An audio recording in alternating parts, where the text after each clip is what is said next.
జగన్ ప్రభుత్వం చివరి కాలంలో తన సొంత కాంట్రాక్టర్లకు నిబంధనలకు విరుద్ధంగా బిల్లులు చెల్లించేందుకు సిద్ధమైందని దీన్ని వెంటనే నిలిపివేయాలని కోరుతూ రాష్ట్ర గవర్నర్ జస్టిస్ అబ్దుల్ నజీర్కు తెదేపా అధినేత చంద్రబాబు మంగళవారం లేఖ రాశారు.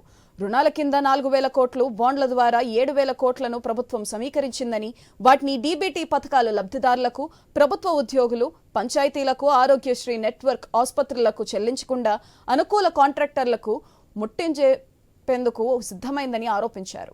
రాజకీయ స్వార్థంతో చేసే ఇలాంటి పనులతో రాష్ట్ర ఆర్థిక పరిస్థితిపై ప్రతికూల ప్రభావం పడుతుందన్నారు. ఈ కుట్ల యత్నాలను అడ్డుకునేందుకు సీఎం జగన్ బినామీ కాంట్రాక్టర్లకు బిల్లులు చెల్లించకూడదని, లబ్ధిదారులకు మేలు చేసే డీబీటీ పథకాలకు చెల్లించాలని ప్రభుత్వ ప్రధాన కార్యదర్శిని ఆదేశించాలని లేఖలో బాబు కోరారు.